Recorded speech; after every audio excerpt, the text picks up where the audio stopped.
Pernahkah kamu merasa seperti kamu berteriak ke arah angin dan sepertinya tidak ada yang mendengar?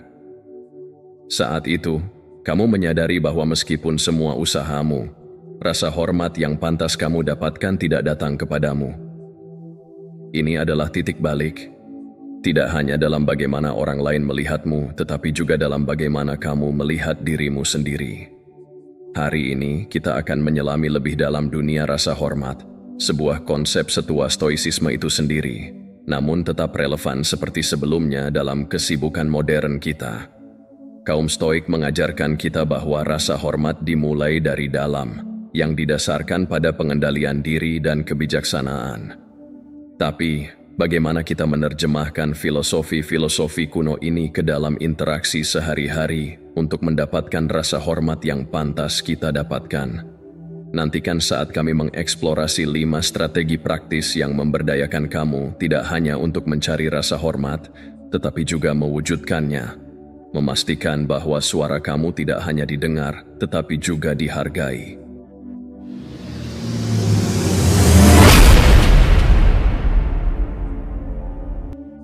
Pertama, berbicara dengan singkat. Ketika kita menyelami percakapan, baik itu tentang menolak undangan atau menjelaskan keputusan di tempat kerja, ada kesalahan umum yang sering kita lakukan, menjelaskan secara berlebihan. Ini seperti kita terikat untuk membungkus penolakan kita dengan alasan yang rumit. Mari kita berhenti sejenak dan pikirkan kembali mengapa dorongan untuk menggabungkan keputusan sederhana dengan pembenaran yang rumit ini muncul. Kecenderungan untuk memberikan penjelasan yang berlebihan ini seringkali kembali ke kurangnya kepercayaan diri dalam keputusan kita atau rasa takut mengecewakan orang lain, seolah-olah kita mencoba menghindari konflik sebelum konflik itu muncul. Namun, berikut adalah pemikiran yang mungkin dapat mengubah cara kamu mendekati situasi ini. Stoicisme, sebuah filosofi yang dibangun atas kebajikan, kebijaksanaan, keberanian, keadilan, dan kesederhanaan, mengajarkan kita nilai pengendalian diri dan kesederhanaan dalam kata-kata dan tindakan kita. Marcus Aurelius pernah merenungkan bahwa semua yang kita katakan dan lakukan harus sederhana, alami, dan lugas. Dengan memilih untuk berhenti memberikan penjelasan yang berlebihan, kita tidak hanya menghemat napas tetapi juga mempraktikkan bentuk kebajikan yang tabah dengan mempercayai kekuatan keputusan kita tanpa merasa harus membelanya di setiap kesempatan. Pertimbangkan ini, saat kamu memberikan penjelasan yang berlebihan, kamu secara tidak sengaja mengirimkan pesan bahwa kamu tidak cukup percaya pada keputusanmu sendiri untuk membiarkannya berdiri sendiri. Kamu mungkin berpikir bahwa kamu membantu atau teliti, tetapi yang sering muncul adalah ketidakpastian dan rasa tidak aman. Ini bukan hanya tentang memangkas kata-kata, tetapi tentang merangkul percaya diri untuk mengatakan apa adanya, yang dibutuhkan, dan tidak lebih. Dengan melakukan hal tersebut, kamu akan lebih dihormati. Orang-orang akan mulai menyadari bahwa kamu menghargai penilaianmu sendiri, dan hal ini secara alami akan meningkatkan persepsi mereka terhadap rasa percaya diri dan ketegasanmu. Sekarang, bagaimana kita dapat menerapkan hal ini dalam kehidupan sehari-hari? Mulailah dari hal kecil. Saat kamu membuat keputusan, baik itu menolak undangan atau memilih keluar dari proyek tambahan di tempat kerja, tahan keinginan untuk memberikan cerita latar belakang yang panjang. Cukup katakan, "Saya tidak dapat hadir. Terima kasih telah mengundang saya." Atau, "Saya harus melewatkan proyek ini untuk fokus pada proyek saat ini." Pernyataan yang sederhana sudah cukup. Jika ditekan, ingat bahwa tidak apa-apa untuk mengulang pernyataan asli kamu dengan tegas dan sopan. Ini adalah strategi kunci yang mencerminkan ketahanan yang tabah dan rasa hormat terhadap batasan diri sendiri. Lebih jauh lagi, penjelasan yang berlebihan dapat mengacaukan pesanmu dan bahkan menyebabkan kesalahpahaman. Semakin banyak kamu mengatakan, semakin banyak orang lain harus menafsirkannya. Menjaga penjelasan kamu tetap ringkas membantu menjaga kejelasan dalam komunikasi kamu, sehingga memudahkan orang lain untuk memahami posisi kamu. Kejelasan ini tidak hanya memperkuat cara orang lain memandangmu, tetapi juga sejalan dengan prinsip Stoik tentang komunikasi yang jelas dan efektif, yang merangkul prinsip lebih sedikit lebih baik. Ini bukan berarti menjadi dingin atau tidak bisa didekati. Sebaliknya, ini tentang menemukan keseimbangan antara menjadi komunikatif dan mempertahankan semacam keheningan yang tenang, yang berbicara banyak tentang harga diri dan rasa hormatmu terhadap orang lain.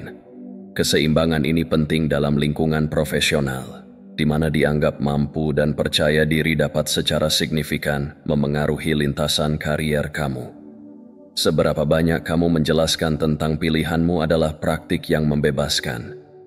Hal ini meringankan beban mental karena kamu tidak lagi merasa perlu membenarkan setiap keputusan. Ini tidak hanya menumbuhkan citra diri yang lebih sehat, tetapi juga sejalan dengan gagasan stoik untuk berfokus pada apa yang berada dalam kendali kita, tindakan dan reaksi kita sendiri, bukan persetujuan eksternal.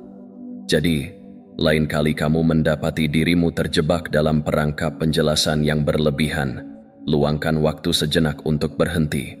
Renungkan kebajikan tabah dari kebijaksanaan dan kesederhanaan, dan pilihlah respons yang menghargai waktu dan kecerdasan audiensmu.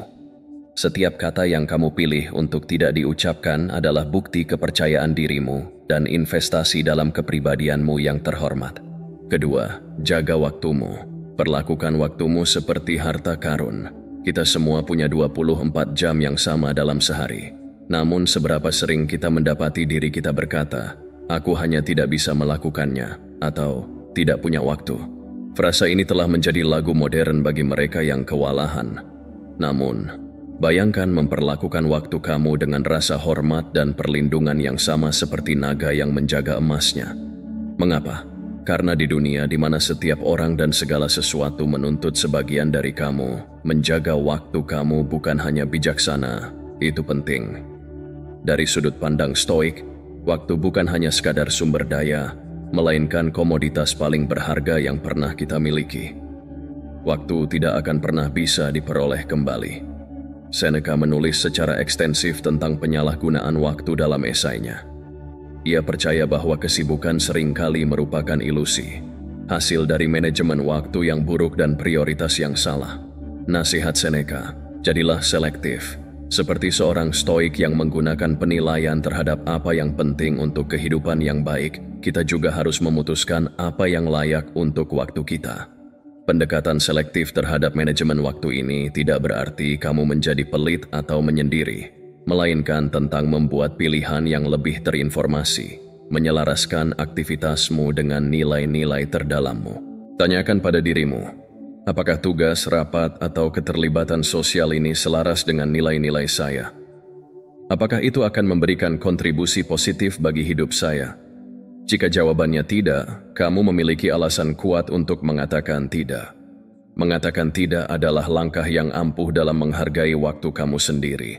Seni mengatakan tidak bisa menjadi tantangan, terutama dalam budaya yang sering menyamakan kesibukan dengan produktivitas dan pada akhirnya harga diri. Namun, setiap kali kamu mengatakan ya untuk sesuatu yang tidak penting, kamu mengatakan tidak untuk sesuatu yang mungkin merupakan tujuan pribadi, relaksasi, atau bahkan menjaga kesehatanmu. Waktu kamu berarti bersikap proaktif tentang apa yang kamu biarkan masuk ke dalam hidupmu. Ini bukan tentang bersikap kasar, ini tentang menjadi disengaja. Pertimbangkan ini. Ketika seseorang meminta waktu kamu, pikirkan seolah mereka meminta sepotong hidupmu. Apakah kamu akan memberikannya secara cuma-cuma? Sangat mudah jika kamu melihatnya seperti itu. Disinilah praktik stoik berguna. Merenungkan ketidakkekalan hidup dan pentingnya menggunakan waktu dengan bijak. Setiap saat harus dihabiskan dengan cara yang menambah nilai bagi hidupmu atau orang lain. Merenungkan komitmen untuk hidup yang bertujuan juga berarti mengetahui kapan harus mendelegasikan atau membiarkan sesuatu terjadi begitu saja. Tidak setiap email memerlukan respons, tidak setiap masalah yang kamu hadapi memerlukan sentuhan pribadimu untuk menyelesaikannya. Seperti yang ditunjukkan oleh Marcus Aurelius, sangat sedikit hal yang mendesak. Mempelajari cara membedakan antara apa yang membutuhkan perhatianmu dan apa yang dapat ditangani oleh orang lain adalah keterampilan yang membebaskan waktu dan ruang mentalmu. Dalam mempraktikkan prinsip-prinsip ini, Kamu mungkin khawatir tentang bagaimana orang lain menilai pendekatanmu yang berhati-hati terhadap waktu. Berikut adalah pemikiran yang menenangkan. Orang-orang menghormati mereka yang menghargai waktu mereka sendiri. Ini menetapkan standar yang menunjukkan bahwa kamu menghargai dirimu sendiri dan dengan demikian juga menghormati orang lain. Orang-orang akan belajar bahwa ketika kamu benar-benar berkomitmen pada waktu kamu, mereka akan mendapatkan yang terbaik darimu, bukan hanya apa yang tersisa dari kamu setelah bekerja terlalu keras. Kamu juga harus memastikan kamu menggunakannya dengan baik. Stoicisme mengajarkan kita untuk merenungkan setiap hari tindakan dan keputusan kita. Gunakan praktik ini untuk menilai bagaimana kamu menghabiskan harimu. Apakah kamu menyediakan waktu untuk hal-hal yang benar-benar penting? Apakah kamu mengatakan tidak ketika diperlukan?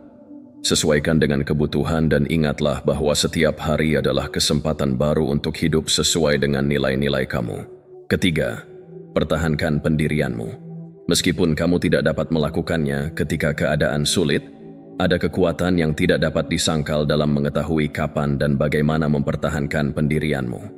Ini bukan tentang menjadi keras kepala. Ini tentang mengetahui harga dirimu dan nilai ide-ide kamu. Di dunia saat ini, di mana pendapat bertebaran bebas seperti daun yang tertiup angin, mungkin menggoda untuk mengikuti arus saja untuk menghindari konflik. Namun, bagaimana jika dengan berdiri teguh pada pendirianmu, kamu bisa menumbuhkan rasa hormat yang lebih dalam untuk dirimu sendiri dan dari orang lain? Mengambil inspirasi dari kebijaksanaan Stoik, kita menemukan pengingat yang kuat dalam ajaran Epictetus yang mengatakan, bukan apa yang terjadi pada kamu, tetapi bagaimana kamu bereaksi yang penting. Filosofi ini ada di bagian inti dari mempertahankan pendirianmu. Ini bukanlah tentang bereaksi dengan agresi atau keras kepala, tetapi menanggapi dengan keyakinan yang masuk akal dan bijaksana tentang keyakinan dan pilihanmu. Ini tentang menunjukkan diri di dunia sebagai seseorang yang cukup menghargai pendapat mereka sendiri untuk membelanya, bahkan ketika tindakan itu tidak nyaman. Mempertahankan pendirianmu bergantung pada rasa hormat mendasar terhadap prinsip-prinsipmu sendiri, dan kepercayaan diri dalam keputusanmu. Ini bukanlah sesuatu yang mudah dilakukan, terutama dalam situasi yang menantang di mana konsensus sangat merugikan kamu. Namun, ada nilai luar biasa dalam praktik ini. Setiap kali kamu mengekspresikan sudut pandangmu dengan tegas tanpa agresi, kamu tidak hanya mempraktikkan ketahanan yang tabah, tetapi juga mengajari orang-orang di sekitarmu tentang integritas dan komitmenmu terhadap nilai-nilai kamu. Pertimbangkan situasi di tempat kerja di mana ide-idemu ditentang. Mungkin lebih mudah untuk mengangguk dan melanjutkan hidup, tetapi bagaimana jika ide kamu memiliki manfaat yang diabaikan karena pemikiran kelompok atau terburu-buru? Mempertahankan pendirian dalam situasi seperti itu berarti mengartikulasikan perspektifmu dengan jelas dan memberikan alasan. Ini tidak berarti menutup oposisi, melainkan membuka dialog di mana suaramu didengar dan dipertimbangkan. Di sini, praktik tabah penalaran yang tidak memihak ikut berperan. Sampaikan kasusmu secara logis dan tenang, tanpa terikat pada kemarahan atau frustrasi. Lebih jauh lagi, mempertahankan pendirianmu secara inheren terikat pada cita-cita Stoik tentang pengendalian diri. Hal ini melibatkan pengendalian emosimu dalam menghadapi pertentangan, sehingga kata-kata dan tindakanmu dipandu oleh akal sehat daripada impulsif. Penguasaan diri inilah yang pada akhirnya menghasilkan rasa hormat. Orang cenderung menghormati mereka yang bisa tetap tenang dan rasional, terutama ketika taruhannya tinggi. Namun, mari kita perjelas. Mempertahankan pendirianmu juga berarti bersiap untuk menerima bahwa orang lain mungkin tidak selalu setuju denganmu, dan itu tidak apa-apa. Stoicisme mengajarkan penerimaan terhadap hal-hal yang tidak dapat kita ubah, termasuk pendapat orang lain. Namun, ada pertumbuhan pribadi dan rasa hormat yang besar yang dapat diperoleh dengan memiliki keberanian untuk mewakili pandanganmu secara autentik. Dalam hubungan pribadi, praktik ini sama pentingnya, seperti menetapkan batasan atau mengekspresikan kebutuhan yang penting bagi kamu. Ini bisa sesederhana mengatakan tidak pada komitmen tambahan ketika kamu sudah kewalahan, atau sepenting membela pilihan kariermu kepada anggota keluargamu yang membayangkan jalan berbeda bagi kamu. Untuk benar-benar mempertahankan pendirianmu secara efektif, renungkan mengapa pendirianmu penting bagimu. Nilai-nilai inti apakah yang kamu junjung tinggi dengan memegang posisi ini? Apakah kamu berjuang untuk keadilan, integritas, keaslian? Mengenali hal ini dapat memberimu kekuatan untuk bertahan dan kejelasan untuk mengomunikasikan posisi kamu dengan keyakinan. Keempat, tindak lanjut. Jadilah sebaik kata-kata kamu dalam hidup. Konsistensi adalah salah satu sifat yang tidak selalu menjadi pusat perhatian, tetapi sangat penting untuk membangun dan menjaga kepercayaan. Pikirkanlah ketika seseorang secara konsisten menepati janjinya, bagaimana kamu memandang mereka.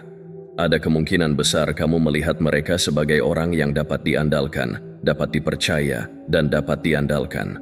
Sekarang mari kita bawa hal itu selangkah lebih maju. Bayangkan menyelaraskan konsistensi semacam ini dengan pengejaran kebajikan kaum Stoik. Tempatkan nilai yang sangat besar pada menjalani hidup yang sesuai dengan keyakinan dan nilai-nilai seseorang. Menjadi sebaik kata-kata kamu bukan hanya tanda keandalan, tetapi juga bukti integritas dan karakter. Marcus Aurelius sering menekankan pentingnya tindakan yang sejalan dengan prinsip-prinsip yang dia anjurkan.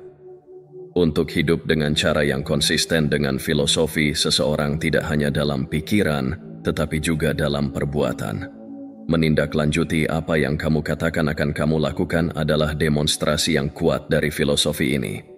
Ini menunjukkan bahwa kamu tidak hanya terjebak dalam antusiasme sesaat dalam membuat janji, tetapi sangat berkomitmen untuk mewujudkannya, mencerminkan nilai stoik dari konsistensi antara kata-kata dan tindakan. Ketika kamu membuat janji, pikirkanlah itu sebagai penetapan harapan, tidak hanya di benak orang lain, tetapi juga menciptakan masa depan tugas untuk diri kamu sendiri. Setiap kali kamu memenuhi janji, pada dasarnya kamu memberitahu dunia dan memperkuat dirimu sendiri bahwa kamu adalah seseorang yang dapat diandalkan. Konsistensi ini membangun fondasi kepercayaan yang dapat meningkatkan setiap hubungan yang kamu miliki, mulai dari persahabatan pribadi hingga kemitraan profesional. Pertimbangkan bagaimana praktik ini dapat mengubah interaksimu. Jika kamu berkomitmen pada sebuah proyek di tempat kerja, selesaikanlah dengan ketekunan yang layak. Jika kamu setuju untuk membantu seorang teman, berada di sana ketika mereka membutuhkan kamu. Bahkan janji-janji terkecil pun penting. Tindakan menindaklanjuti, bahkan pada hal-hal yang tampaknya kecil, berkontribusi pada reputasi keandalan yang dapat berdampak signifikan pada cara orang lain memandang dan berinteraksi dengan kamu. Namun, melalui setiap janji, bukan hanya tentang memenuhi kewajiban kepada orang lain, tetapi juga tentang harga diri dan integritas pribadi. Stoicisme mengajarkan bahwa kita tidak boleh diganggu oleh hal-hal di luar kendali kita, tetapi juga menegaskan bahwa kita sepenuhnya memiliki tanggung jawab atas apa yang kita kendalikan. Dengan secara konsisten memenuhi komitmenmu, kamu menyelaraskan tindakanmu dengan cita-cita yang merupakan aspek inti dari etika stoik. Tetapi apa yang terjadi ketika keadaan berubah dan menindaklanjutinya menjadi mustahil? Stoicisme memberikan panduan di sini juga. Filosofi ini mendorong kita untuk beradaptasi dengan keadaan kita dengan grace. Jika kamu menemukan bahwa kamu tidak dapat memenuhi janji, komunikasikan secara terbuka dan jujur tentang hal itu, tawarkan alternatif atau solusi jika memungkinkan, dan pelajari dari pengalaman untuk membuat komitmen yang lebih bijaksana di masa depan. Penting juga untuk dicatat bahwa menepati janji berarti mengetahui kapan harus mengatakan tidak. Berkomitmen adalah jebakan yang umum. Mudah untuk mengatakan ya pada banyak hal karena keinginan untuk menyenangkan orang lain atau takut kehilangan. Namun, menyebarkan diri terlalu tipis dapat menyebabkan janji yang diingkari dan kepercayaan yang berkurang. Di sini, praktik stoik kesadaran diri sangat penting. Ketahui batasmu, pahami kemampuanmu, dan berkomitmen hanya pada apa yang dapat kamu kelola. Ini tidak hanya membantu kamu menepati janji, tetapi juga memastikan bahwa tindakanmu tetap berkelanjutan dan selaras dengan kapasitasmu. Kelima, merangkul akuntabilitas. Mengakui kesalahanmu mudah untuk berjemur dalam cahaya kesuksesan dan menerima pujian. Tetapi bagaimana dengan saat-saat ketika sesuatu tidak berjalan sesuai rencana?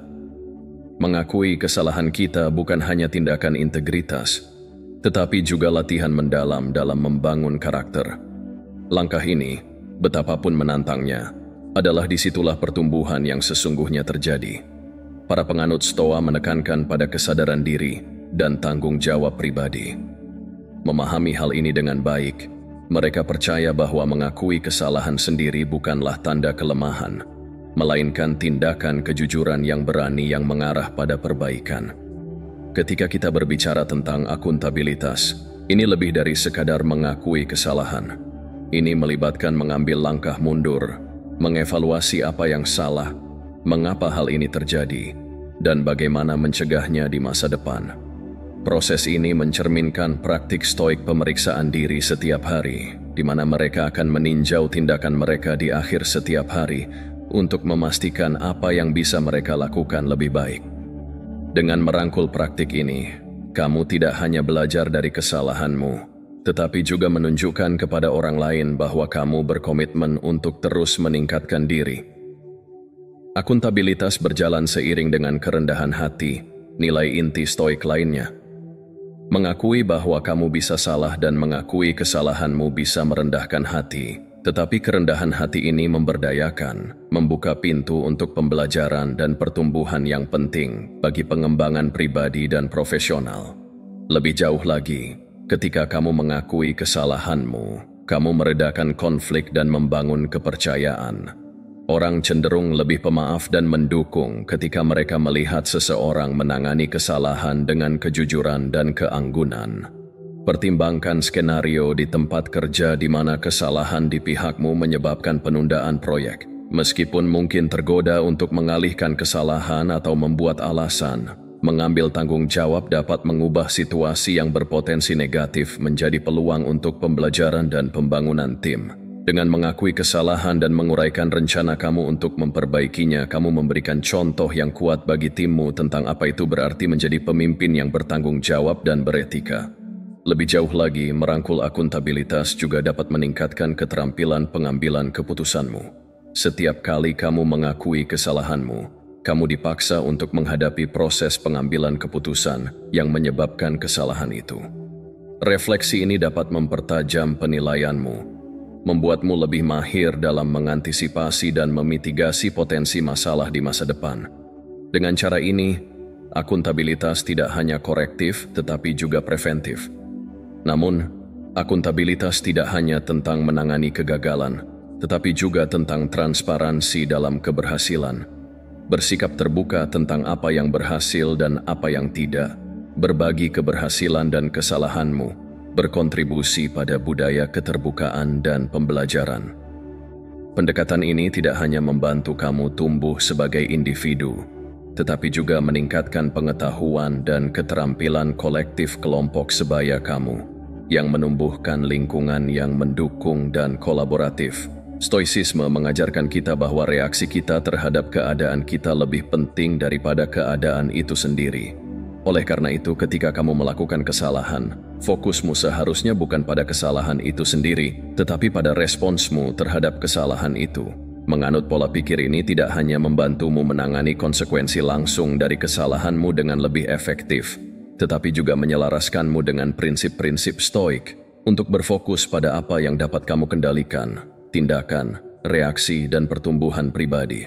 Saat kita menyelesaikan eksplorasi kita terhadap strategi peningkatan kehidupan ini, jelas bahwa masing-masing membawa makna yang mendalam, jauh melampaui apa yang mungkin terlihat pada pandangan pertama.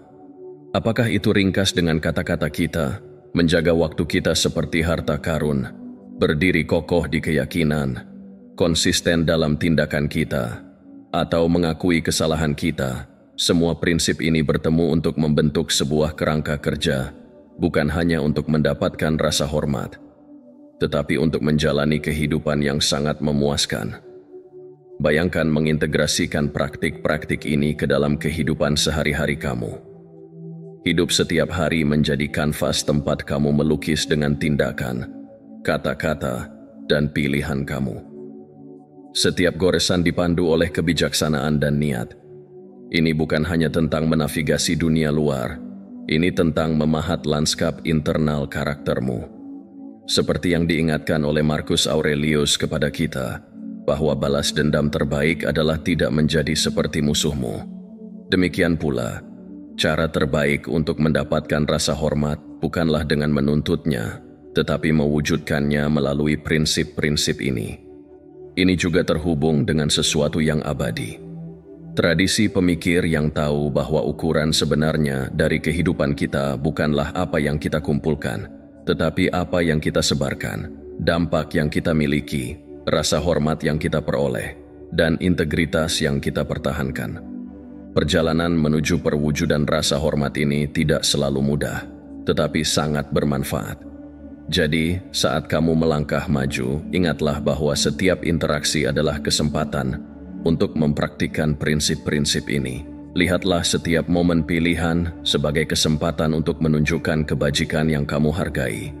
Semakin banyak kamu mempraktikannya, semakin alami perilaku ini akan menjadi, sampai suatu hari kamu akan menemukan bahwa kamu tidak hanya bertindak dengan rasa hormat, tetapi juga menjalaninya. Terima kasih karena telah bergabung dengan saya dalam perjalanan ini hari ini.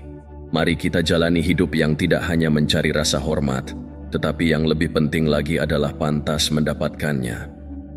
Teruslah berjuang, teruslah berkembang, dan ingatlah bahwa orang yang paling dihormati di ruangan ini seringkali adalah orang yang mengetahui kekuatan kebajikan dan karakter.